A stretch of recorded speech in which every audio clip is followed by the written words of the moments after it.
Hello students, a very warm welcome to this particular lecture. मैं हूं आपका teacher Prakhar Mishra and इस पर्टिकुलर लेक्चर में हम लोग क्रिमिनल लॉ का सबसे इंपॉर्टेंट और सबसे ज़्यादा confusing topic culpable homicide versus murder को डील करने वाले हैं। ये टॉपिक फ्रैंकली मुझसे बोलो तो जब क्लैट की तैयारी होती है, कॉलेज में जाते हैं, कॉलेज से निकलते हैं, तब तक काफ़ी लोगों के दिमाग में कन्फ्यूजन बना के रखता है, क्योंकि जो इसमें डिफरेंस है दोनों टॉपिक्स में, इट इज़ वेरी थिन। जो बीच की मार्जिन है काफ़ी ज़्यादा थिन है। अब इस पूरे डिस्कशन एंड डिबेट का एक ही कंक्लूजन हम निकालेंगे कि यार इस लेक्चर में से निकलने के बाद हमको ये पर्टिकुलर जो टॉपिक है दोनों, whether it is culpable homicide और इट इज़ मर्डर, इन दोनों का हमको पूरी क्लैरिटी होनी चाहिए। एंड सबसे इम्पॉर्टेंट बात कि आज के बाद हमसे कोई अगर सोते हुए भी पूछेगा तो हम लोगों को ये टॉपिक हमेशा क्लियर ही रहेगा। अब हम चलते हैं सबसे पहले होमिसाइड समझने की तरफ कि होमिसाइड एग्जैक्टली क्या होता है। होमिसाइड एक फ्रेंच, दो बेसिकली फ्रेंच वर्ड से निकला है, विच इज़ होमो। होमो का मतलब होता है मैन या फिर ह्यूमन, एंड कैडर, कैडर का मतलब होता है क्या?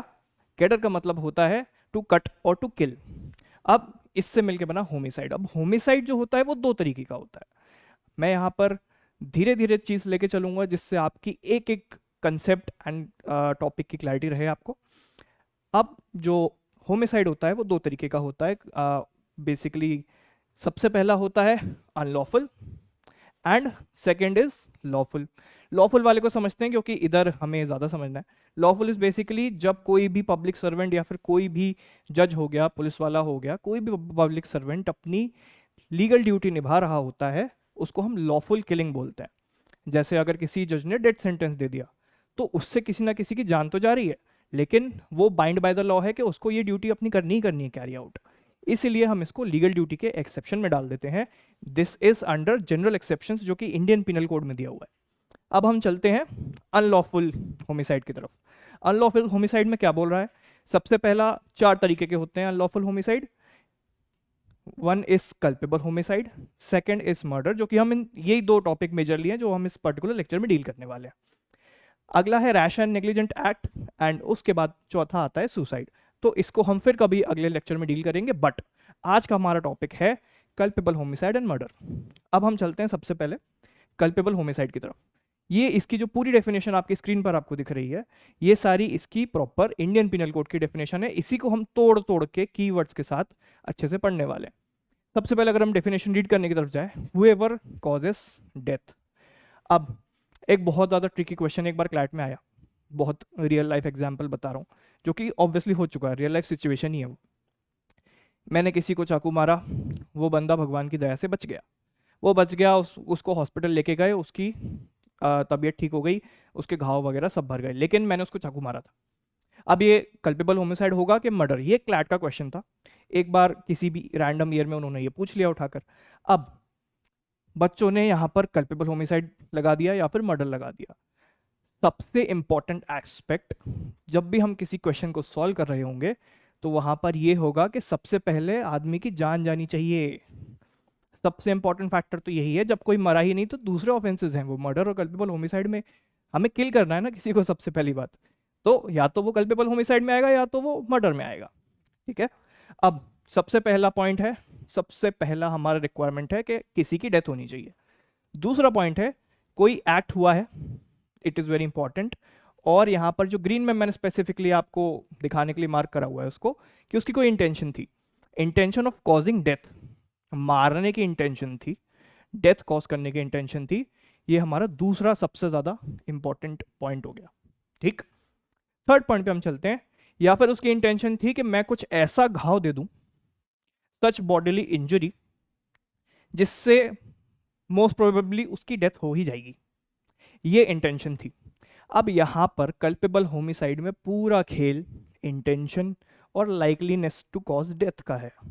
हम इसको बहुत आराम से, बहुत सिंपली समझेंगे, कोई बहुत जल्दबाजी नहीं करेंगे इस टॉपिक को समझाने के लिए। लेकिन अगर मैं बोल रहा हूं सिंपल एक लाइन में अगर मैं डिफरेंस बताना चाहूं दोनों का, तो डिग्री ऑफ इंटेंशन एंड जो लाइकलीनेस टू कॉज डेथ है उस एक्ट की, वो सबसे बड़ा डिफरेंस है। अभी मैं जब एग्जाम्पल बताऊंगा तब आपको समझ में आ जाएगा ऑब्वियसली। तो अगला हम चलते हैं यहाँ पर कि या तो उसकी इंटेंशन थी टू कॉज डेथ, उसने कोई ऐसी एक्ट करी है, या फिर कोई ऐसी बॉडीली इंजरी करने की उसकी इंटेंशन थी जिससे लाइकली चांसेस हैं कि उसकी डेथ हो जाती, ये चीज़। अब हम चलते हैं फोर्थ पॉइंट पे। क्या उसको इस चीज़ का नॉलेज था कि ये जो एक्ट वो करने जा रहा है उससे लाइकली उसकी डेथ कॉज हो सकती है, ठीक है। वो नॉलेज भी बहुत ज़्यादा इंपॉर्टेंट हो जाती है, ठीक। तो ये पॉइंट्स हो गए। अगर मैं इसको 1, 2 एंड 3 मान लूँ, कोई बॉडली इंजरी, ये 2 और 3 ऑलमोस्ट एक ही चीज़ है। नाउ अब इसको मैं अगर मानूं कि likely to cause death is the fourth point, ये चीज़। And knowledge is also very important. ये हमारा कल्पेबल होमिसाइड हो गया। जनरली लोग क्या करते हैं, जब तुमको समझाने वाले होते हैं तो वो ऐसा बीच में टेबल बना के दोनों तरफ डिफरेंस बताते हैं, उन डिफरेंस से किसी को कुछ समझ में आता नहीं है बेसिकली। हम यहाँ पर एक एक करके सबसे पहले पूरा का पूरा कल्पेबल होमिसाइड अच्छे से डायसेक्ट करके समझ लेंगे। उसके बाद हम आराम से मर्डर पे चलेंगे। मर्डर करना है हमको, लास्ट में करेंगे, पहले कल्पेबल होमिसाइड कर लेते हैं, ओके। तो अब जब हम चल रहे हैं तो हमने देख लिया कि अच्छा कल्पेबल होमिसाइड क्या क्या क्या क्या कंटेंट्स हैं जिससे वो कॉन्स्टिट्यूट होता है। अब सबसे पहला उसमें किसी की डेथ होनी चाहिए। Let's quickly revise in 30 seconds. किसी की डेथ होनी चाहिए, उसको मारने की इंटेंशन थी। उसके बाद ऐसी इंजरी मैंने कर दी, मेरी इंटेंशन ऐसी इंजरी कॉज करनी थी कि जिससे शायद उसकी मौत हो सकती है।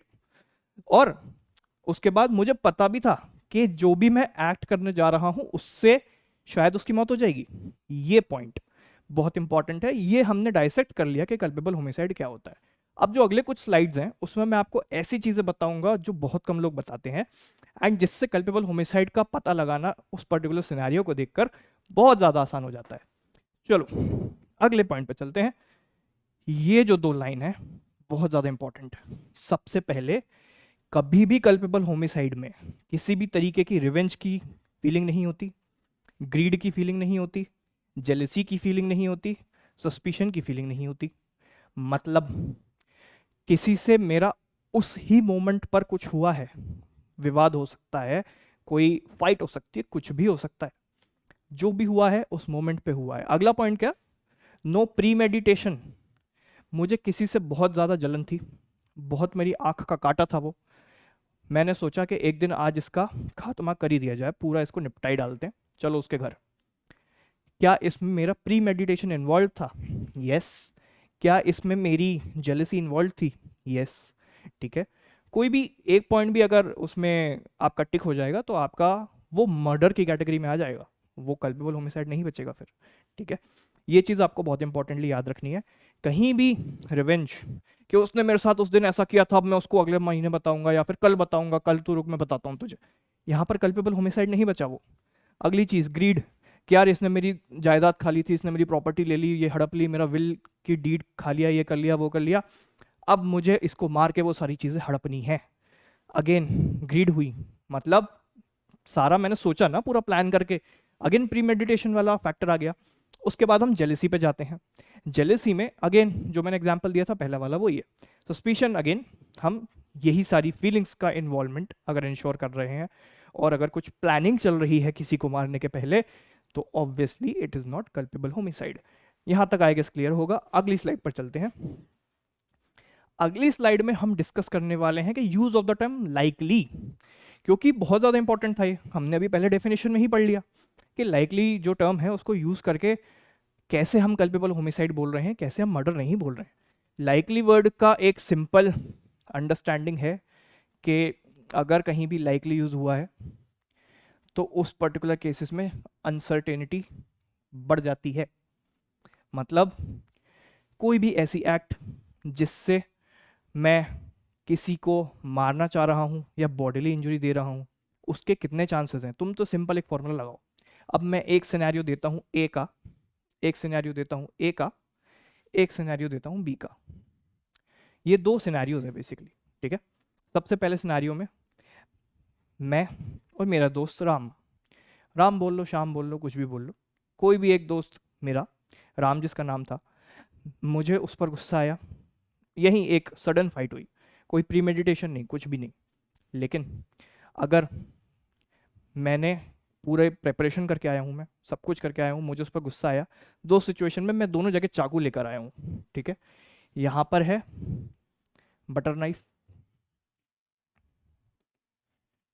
और यहाँ पर है शार्प नाइफ।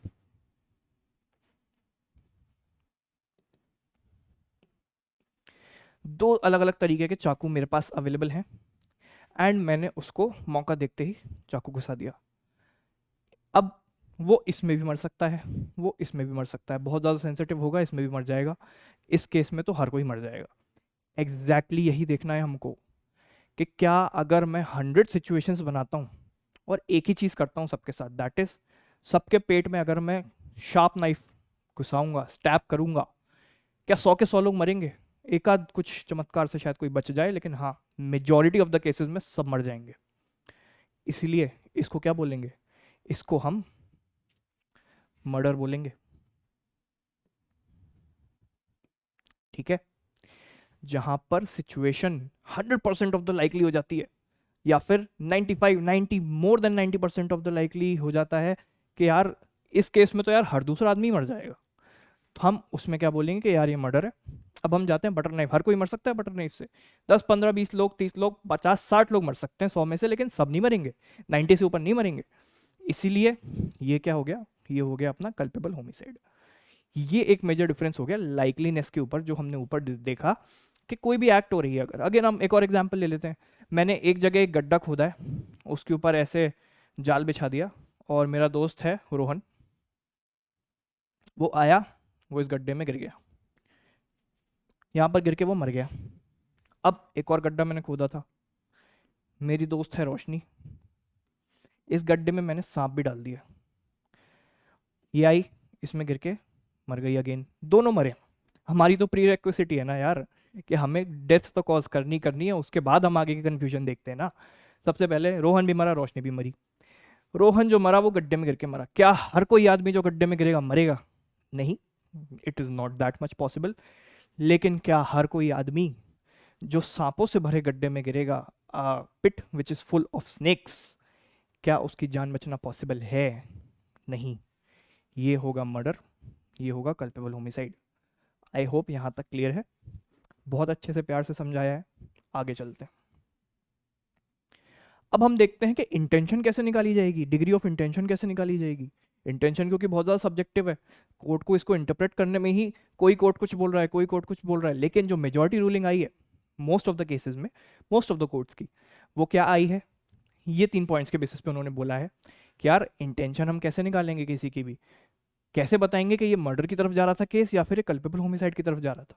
ये 3 पॉइंट्स में बताया है, कैसे देखते हैं। ऑब्जेक्ट का नेचर क्या था, वो बटर नाइफ था या वो शार्प नाइफ था?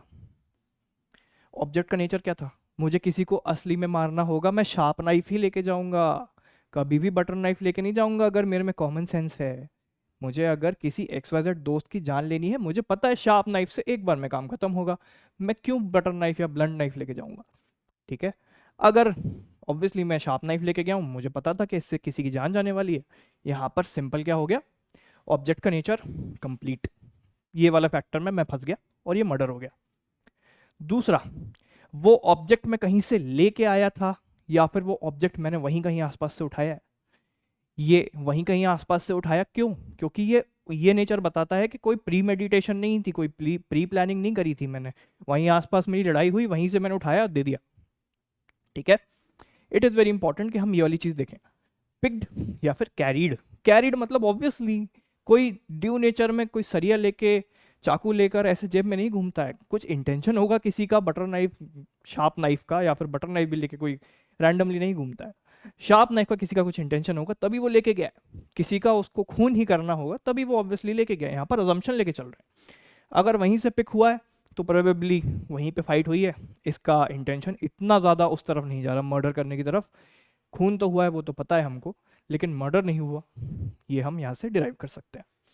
अगला पॉइंट है वाइटल ऑर्गन, मैंने कहाँ ब्लो दिया? ठीक है, जो सीवियर ब्लो था वो किस पार्ट ऑफ द बॉडी में था? वो था या तो हार्ट पर या फिर आर्म पर। दो एग्जाम्पल लिए हमने बेसिकली, हार्ट और आर्म के। क्या हर आदमी जिसके हाथ पे चाकू लगता है वो मर जाता है?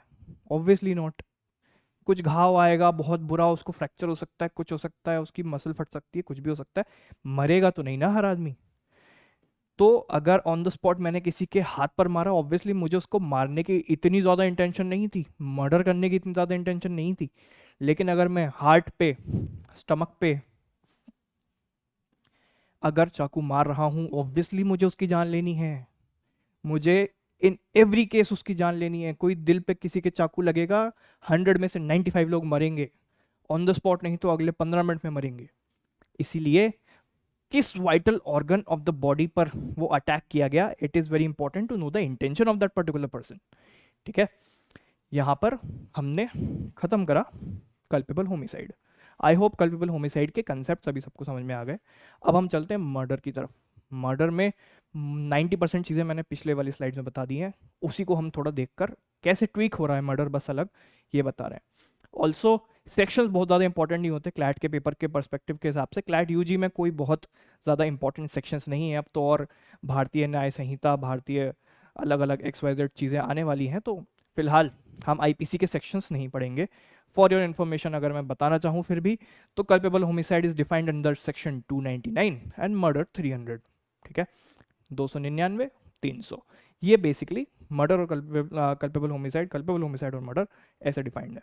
ठीक है, इतना ज़्यादा इंपॉर्टेंट नहीं है, बट नॉर्मल रैंडम जीके के लिए मैंने बता दिया। अगला चलते हैं।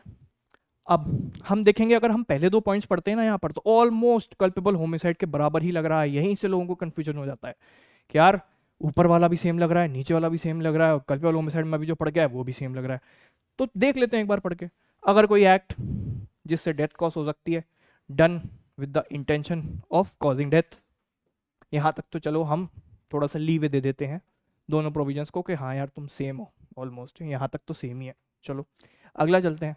अगर वो ऐसी इंटेंशन से हुआ है जिससे कोई भी बॉडीली इंजरी अगर किसी को की जाए बाय द ऑफेंडर, तो उसको पता है कि इससे मोस्ट ऑफ द केसेस में डेथ कॉज हो सकती है, तो ये हार्म जो है कॉज हो जाता है और इसको हम मर्डर बोलते हैं। अगेन अगर हम वहाँ पर सिर्फ लाइकली देख के आएंगे ना, तो हमें यहाँ पर भी लाइकली में फंस जाएंगे कि यार यहाँ भी लाइकली लिखा है, वहाँ भी लाइकली लिखा है। सिर्फ लाइकली वर्ड पे नहीं आ सकते तुम्हें नीचे भी पढ़ना पड़ेगा पूरा प्रोविजन क्या दिया हुआ है। तुम नीचे पढ़ोगे अगले 2 पॉइंट पे, तब जाके तुमको पता लगेगा कि अच्छा मर्डर है ये। ठीक है, अगला चलते हैं 3rd पॉइंट पे। It is done with the intent of causing bodily injury to any person, and the bodily injury intended to inflict is sufficient in the ordinary course of nature। यहाँ आ गई बहुत बड़ी कीवर्ड। अगर मैं इसको highlight करना चाहूँ तो हम देखेंगे कि हाईलाइट किस चीज़ को करेंगे, sufficient in the ordinary course of nature। Okay, ये हमारा बहुत बड़ा कीवर्ड हो जाता है कि ये जो एक्ट है ये अपने आप में इतनी ज़्यादा सफिशिएंट थी कि in the ordinary course of nature कोई भी मर सकता था। अगर मैं शार्प नाइफ, इसको शार्प नाइफ समझो, शार्प नाइफ किसी को स्टैब कर दूंगा, इन ऑर्डिनरी केस में हर कोई आदमी की डेथ हो सकती है। आराम आराम से धीरे धीरे समझो इस चीज़ को। ऑर्डिनरी केस में हर किसी आदमी की डेथ हो सकती है अगर मैं किसी को भी शार्प नाइफ से स्टैब करूंगा। यही दिया हुआ है 3rd पॉइंट पे। ऊपर वाले 2 पॉइंट को अगर 1 मिनट के लिए इग्नोर कर दो, नीचे का 3rd पॉइंट पढ़ो, और उसके बाद 4th पॉइंट में तो ऑब्वियसली पूरा मर्डर डिकोड हो ही गया। 3rd पॉइंट हमने पढ़ लिया कि कोई भी एक्ट, कोई भी हार्म, बॉडली इंजरी ऐसे इन्फ्लिक्ट करी गई कि वो अपने आप में ही सफिशिएंट थी कि कोई भी ऑर्डिनरी कोर्स ऑफ नेचर में उससे किसी की डेथ ही हो सकती थी, तो उसको क्या बोलोगे, मर्डर बोलोगे।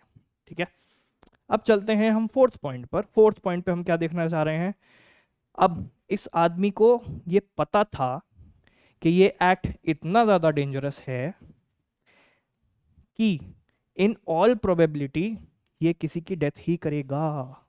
This is very important. If I am stabbing someone with a knife, I in every situation know कि यार ये इतना हार्मफुल ऑब्जेक्ट है मेरे हाथ में, अगर किसी के पेट में मैं घुसाऊंगा तो इन ऑल प्रोबेबिलिटी उसकी डेथ ही होनी है। ये मुझे पता था ना। अगर ये चीज़ मुझे पता है तो ऑब्वियसली मुझे उसकी नॉलेज है, इमिनेंटली डेंजरस एक्ट है, मैं मर्डर ही कर रहा हूँ किसी का, मैं भूला नहीं बन सकता कोर्ट के सामने। ओके, अब इसमें और पहली बात तो मुझे पता था कि ऐसा एक्ट है जिससे किसी की डेथ हो सकती है और मुझे उसकी नॉलेज है कि हाँ ये एक्ट से डेथ हो जाएगी। ये जानने के बावजूद मैंने वो काम करा। दिस इज वेरी इंपॉर्टेंट कि मुझे पता था कि ये ऐसी एक्ट है जिससे किसी की भी डेथ हो सकती है, वो जानने के बावजूद मैंने ऐसी एक्ट करी विदाउट एनी एक्सक्यूज। कोई एक्सक्यूज भी नहीं था मेरा कि सडन फाइट हो गई, ये हो गया, वो हो गया, वो हो गया। मैं बोल रहा हूँ, पता है मुझे इससे मर जाएगा, हाँ मैंने करा एक्ट। यहाँ पर ऑब्वियसली कोर्ट में तो कन्फेशन हो जाएगा, लेकिन ऑब्वियसली अगर मैं इस सिनेरियो की बात करूँ कि हाँ मुझे पता था चाकू मारने से मर जाते हैं, हाँ मुझे पता था शार्प नाइफ था, हाँ मुझे पता था उससे मर जाएंगे, हाँ मैंने किया, अरे तो फिर तो मर्डर ही हुआ ना, खत्म खेल। ठीक है, कोई एक्सक्यूज भी नहीं दे रहा मैं कि यार ये लड़ाई हुई, ये हुआ, मुझे किसी ने ये कर दिया, वो कर, एक्सेप्शंस पे आएंगे अभी इसके बाद। ठीक है, बट किसी का कोई एक्सक्यूज नहीं है, सारे रिस्क पता थे मुझे कि हाँ इसके बाद कोई मर जाता है, और फिर भी मैंने ऐसा एक्ट किया। यहाँ पर मर्डर की सिंपल आईपीसी में जो डेफिनेशन है वो खत्म हो जाती है। ठीक है, अब हम चलते हैं कि मर्डर के कुछ एक्सेप्शंस होते हैं, टोटल 5 एक्सेप्शंस हैं, आगे आने वाली स्लाइड्स में पढ़ेंगे। कल्पेबल होमिसाइड का कोई एक्सेप्शन नहीं है। ठीक है, इस चीज़ को क्लियर रखना है, कल्पेबल होमिसाइड का कोई भी एक्सेप्शन नहीं है, मर्डर के 5 एक्सेप्शन होते हैं। These 5 exceptions are different from the general exceptions which are mentioned in the Indian Penal Code. Okay, so you need to keep that in mind कि वो 5 तो हैं ही, जनरल एक्सेप्शन तो वो सब पे ही लगते हैं, लेकिन ये 5 जो हैं ये अलग है। ठीक है, तो अगली स्लाइड पर चलते हैं। इससे पहले हम ये देखेंगे, आपने सेट सबसेट थ्योरी पढ़ी होगी, जिसमें मर्डर जो है वो एक सबसेट है किसका, कल्पेबल होमिसाइड का, जिसका सिंपल कंक्लूजन क्या है, all murders are culpable homicide, but all culpable homicides are not murder. ठीक है, हर severe dangerously act culpable homicide तो होगी ही, है ना, लेकिन जब उसकी डिग्री कम हो जाती है तो वो इस रीजन में फॉल हो जाता है, इंटेंशन कम हो गई, डिग्री कम हो गई, लाइकलीनेस कम हो गई, वो यहाँ आ गया, वो it is no longer murder, it has come outside of that circle to encompass this particular area which is called culpable homicide. इतना हमको समझना था, छोटी सी स्लाइड थी, आगे चलते हैं। सबसे पहला एक्सेप्शन है प्रोवोकेशन, इसको हम कह लेते हैं इंस्टिगेशन, उकसाना, किसी को भी उकसाना। अब मेरा एक दोस्त था, एग्जाम्पल लेते हैं, मेरा एक दोस्त था अर्जुन, उसने मुझे बोला कि यार ये वाली जो बुश है, एक झाड़ लगा हुआ था, ये बुश है, इस पे ज़रा फायर कर दे। मुझे नहीं पता था भाई क्यों करवा रहा है, मैंने कर दिया फायर। ठीक है, फायर कर दिया, उसने बोला अरे कर दे कर दे कर दे कर दे, मेरे हाथ में गन थी, लाइसेंस मेरा ही था, कुछ जो भी था जैसा भी था उस पर हम नहीं जाएंगे, लेकिन अर्जुन ने मुझसे बोला प्रखर से कि ये वाली बुश है, इसको इसके ऊपर फायर कर दे। यहाँ पर अगेन कौन था बुश के पीछे, रोहन, बहुत मार दिया हमने रोहन को, फिर से मार देते हैं। ठीक है, रोहन जो था इस बुश के पीछे था, ये किसको पता था, ये इसको पता था, इसके पास थी नॉलेज कि बुश के पीछे कौन है, बुश के पीछे कौन है, बुश के पीछे रोहन है, मुझे नहीं पता था, मैंने तो शूट कर दिया। अब जब शूट किया तो यहाँ पर रोहन की अंतिम सांसें होने के बाद रोहन का अंतिम संस्कार के लिए बॉडी ले जाने लगे ऑब्वियसली, क्योंकि ऑब्वियसली उसकी डेथ हो गई। ठीक है, अब जब कोर्ट मुझे बोलेगी कि भाई गोली किसने चलाई, मैं बोलूँगा चलाई तो मैंने, लेकिन मुझे पता नहीं था कि उसके पीछे वो है, पता नहीं था, प्लस मुझे प्रोवोक किया गया, किसने, अर्जुन ने। अल्टीमेटली कौन लायबल है, अर्जुन, मैं थोड़ी लायबल हूँ। मेरे पास क्या आ गया, मेरे पास प्रोवोकेशन का डिफेंस आ गया, समझे। अगर मुझे कोई भी भड़काता है, उकसाता है, अबेटमेंट टू द क्राइम भी हमने पढ़ा होगा कहीं ना कहीं, क्रिमिनल लॉ में एक वो कॉन्सेप्ट भी है, इंस्टिगेशन उसी का एक डिफेंस बन जाता है। कोई मुझे कितना भी भड़का रहा है, कुछ भी कर रहा है, तो मैं उसको एज अ डिफेंस ले सकता हूँ। ठीक है, अब हम चलते हैं अगले पॉइंट पे, आई होप ये वाला तुमको डिफेंस क्लियर होगा। अगला डिफेंस क्या है, अगला डिफेंस है हमारा प्राइवेट डिफेंस। ये तो राइट टू प्राइवेट डिफेंस हमने क्रिमिनल लॉ में पढ़ाई है कि हम अगर किसी से भी बचने के लिए कुछ प्राइवेट डिफेंस करते हैं, उस एक्ट में अगर किसी की जान चली जाती है और वो रीजनेबल इतना इमिनेंट डेंजर था कि उससे किसी की जान जाए या फिर मेरी भी जान जा सकती है, ऑब्वियसली मुझे उसका डिफेंस मिलेगा। अब सामने वाला मेरी तरफ एक कुल्हाड़ी लेके आ रहा है, बिल्कुल शार्प वाली, ठीक है, वो कुल्हाड़ी लेके आया, अब मैं यहाँ पर खड़ा हूँ, मैं खड़े होकर देखता थोड़ी रहूँगा, मैं उठाकर जो भी मुझे मिलेगा नीचे मैं उसको उठाकर मार दूंगा। ठीक है, इस केस में क्या मेरी जान को खतरा था, मैं कुछ करता नहीं तो मेरी जान वहाँ चली जाती। यहाँ पर सेल्फ डिफेंस के लिए मैंने, प्राइवेट डिफेंस के लिए मैंने वो एक्ट करी है जो भी करी है, इसलिए मुझे इसका डिफेंस मिल जाएगा।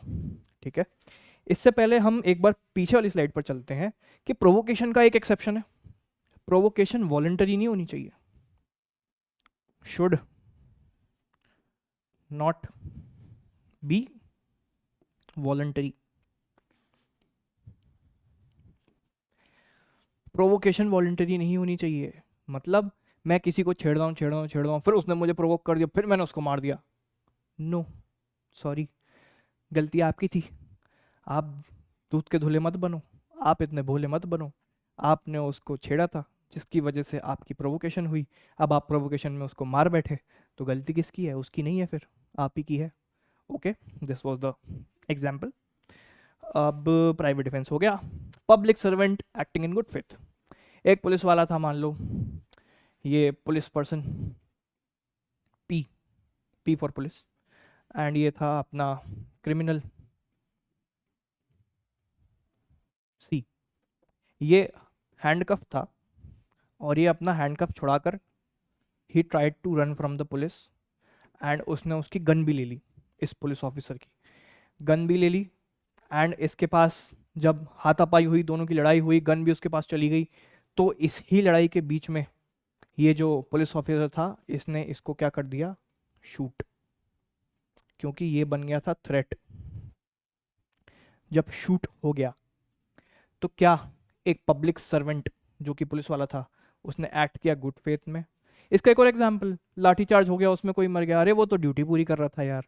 उसके बाद ओपन फायर हो गया, ऊपर से ऑर्डर आए सबके पास कि यार क्राउड अनकंट्रोलेबल है, लाठीचार्ज के बाद भी नहीं कोई जा रहा है, गैस भी छोड़ के देख लिया हमने, कोई नहीं जा रहा है, अब तो ओपन फायर का ऑर्डर आया है। उस केस में ओपन फायर में ऑब्वियसली जान जाती है लोगों की, ओपन फायर में, लेकिन डिफेंस तो यही मिलेगा ना कि यार मैं तो ऑर्डर का फॉलो कर रहा था, मेरे को मर्डरर थोड़ी घोषित कर दोगे, कल्पेबल होमिसाइड थोड़ी हुआ है मेरे से। तुम्हारा क्या हुआ है? तुम्हारा public servant acting in good faith. हमने सबसे पहले पढ़ा था कि लॉफुल होमिसाइड क्या होता है, वो यही है, लॉफुल, समझे? यही चीज थी वो लॉफुल होमिसाइड। ओके, समझ गए? आगे चलते हैं। Sudden fight, very common sense वाला एग्जाम्पल। मेरी किसी से लड़ाई हुई, उसने मुझे मारा, मैंने उसे मारा, लड़ाई लड़ाई में बात इतनी ऊपर चली गई, इतनी ज़्यादा एस्केलेट हो गई बात कि खून हो गया। अब ये हीट ऑफ द मोमेंट का मामला था यार, मर्डर करने की इंटेंशन तो थी नहीं मेरी कुछ ऐसी, लेकिन वो ऑब्वियसली भगवान को प्यारा हो गया बंदा जो भी था। इसमें क्या हो जाएगा? सडन फाइट का डिफेंस मिल जाएगा। इसमें एक बहुत इंपॉर्टेंट फैक्टर होता है which is pre meditation. Pre meditation नहीं होना चाहिए। मेरी किसी से ऑन द स्पॉट लड़ाई हो रही है, heat of the moment, heat of the moment कैसे प्रूव करूंगा? हीट ऑफ द मोमेंट ही होना चाहिए, वो कूलिंग डाउन पीरियड नहीं मिलना चाहिए। ओके, ये चीज़। अगर हम इसमें, बहुत फेमस केस था, आपने रुस्तम पावरी देखा होगा, रुस्तम पावरी, क्या रुस्तम मूवी में जो कैरेक्टर का नाम था, उस मूवी से उठाओ, या फिर के एम नानावटी का फेमस केस बताओ, के एम नानावटी, ये केस था। यहाँ पर उसकी वाइफ ने उसको कन्फेस किया कि मेरा एक अफेयर चल रहा है और ये है वो है, तो वो अपने वाइफ को एक सिनेमा हॉल में ड्रॉप करके वो अपने डॉकयार्ड गया, वहाँ से उसने गन इशू करी, वहाँ से उसने गन लेके उसको मारने चला गया। क्या यहाँ पर एक सफिशिएंट कूलिंग डाउन पीरियड था? ऑब्वियसली था। तो क्या ये मर्डर का वो सडन फाइट या फिर हीट ऑफ द मोमेंट का मामला ले सकता है? डिफेंस ले सकता है? नहीं ले सकता। कोई सडन फाइट थी नहीं, तुम तो पूरा प्री मेडिटेट करके आए थे वहां पर गन वन लेके भाई साहब। ठीक है, इट इज़ वेरी इंपॉर्टेंट कि यहाँ पर हम प्री मेडिटेशन वाला एस्पेक्ट देखें, तो दिस इज़ वेरी इंपॉर्टेंट। आगे चलते हैं। Last point is death by consent. अगर आपको यहाँ पर एक केस पता हो, चलो केस तो हम थोड़ी देर बात करते हैं, पहले दो तरीके के देख लेते हैं। इसका एक बहुत अच्छा एग्जाम्पल है यूथेनेशिया।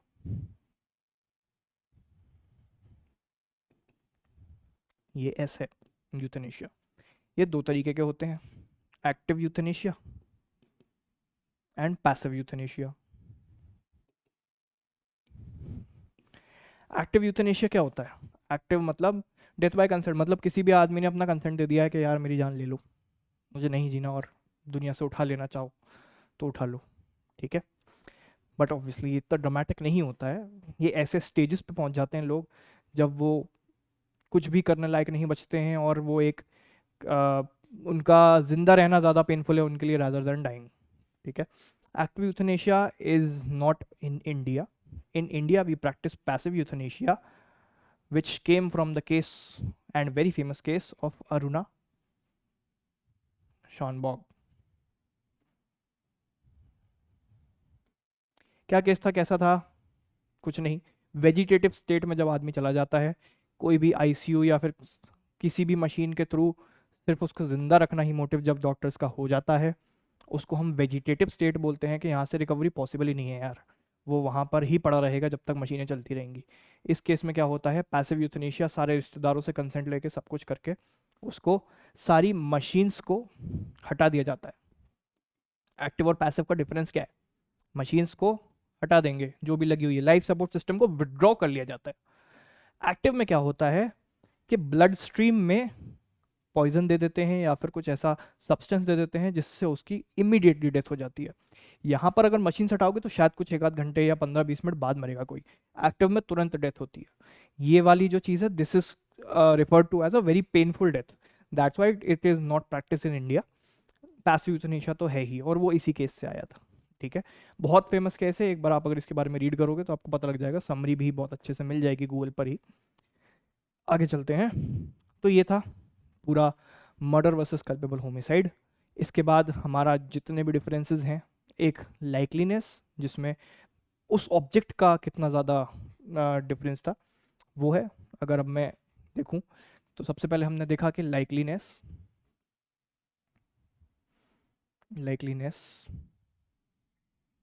फिर से ही लिख देते हैं। मैं यहाँ पर देखूं कि लाइकलीनेस किसकी, ऑब्जेक्ट की हो सकती है, एक्ट की हो सकती है, या फिर किसी भी चीज़ की हो सकती है। लाइकलीनेस, जो भी मैंने काम करा उससे मरने के चांसेस कितने हैं किसी के भी नॉर्मल कोर्स ऑफ एक्शन में। चाकू घुसाऊंगा, गाड़ी चढ़ा दूंगा, इंजरी हो सकती है कि मर सकता है। अगर तुम्हें लग रहा है, हर चीज़ को बस कैलकुलेट करो, आउट ऑफ 100 10 लोग अगर ऐसी सिचुएशन में जाएंगे, 10 लोगों के पेट में चाकू घुसाया जाएगा तो कितने लोग मरेंगे? आउट ऑफ 100 अगर 90 निकल रहा है, 80 निकल रहा है, 95 निकल रहा है, ये सारा मर्डर का केस है यार, ये कल्पेबल होमिसाइड नहीं है। ठीक है, यहाँ पर एक चीज़ ये समझ में आनी चाहिए। दूसरी चीज़ के इंटेंशन हमने देख लिया कैसे निकालनी है, ऑब्जेक्ट का नेचर क्या है, उसके बाद वो ऑब्जेक्ट वहीं से उठाया था कि उसको कैरी किया गया था, कौन से बॉडी पार्ट पर उस ऑब्जेक्ट को मारा गया है, ये चीज़ हमने पहले देख ली थी। So this was it from my side. I hope सारे कंसेप्ट क्लियर होंगे, एंड अगर नहीं क्लियर हो, इस वीडियो को बार बार आगे पीछे करके आराम से देख सकते हो, बहुत धीरे धीरे प्यार से समझाया हुआ है। And that was it, thank you so much.